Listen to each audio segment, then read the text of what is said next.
Quel terrible cercle vicieux. Parce qu'on se retrouve dans une situation où, du fait des baisses des dotations de l'État, on court après les mécénats, on court après les partenariats pour que les riches multimilliardaires, les riches patrons des grandes multinationales veuillent bien nous donner une obole pour financer des politiques publiques.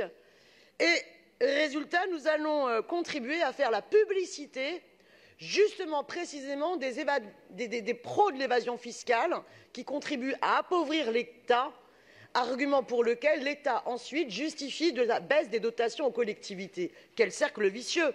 Est-ce que vous vous rendez compte qu'après le débat sur les éliminations des Champs-Élysées, où c'est le champion de la déforestation et de la malbouffe, comme disait Jacques Boutot à l'instant, le groupe Ferrero Nutella, qui sponsorise les illuminations, et bien maintenant c'est Christian Dior qui sponsorise le feu d'artifice du 31 décembre 2019. Oui, Christian Dior, c'est LVMH, c'est Bernard Arnault. Merci patron, celui qui a 202 filiales offshore, qui est le pro de l'évasion fiscale.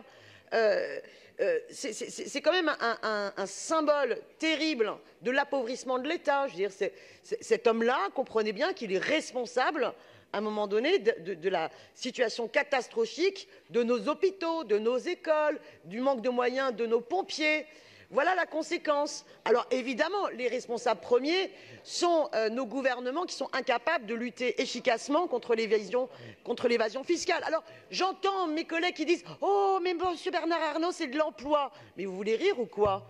Vous voulez rire de la création de richesse, du vol de richesse, oui. Combien Bernard Arnault a-t-il supprimé d'emplois?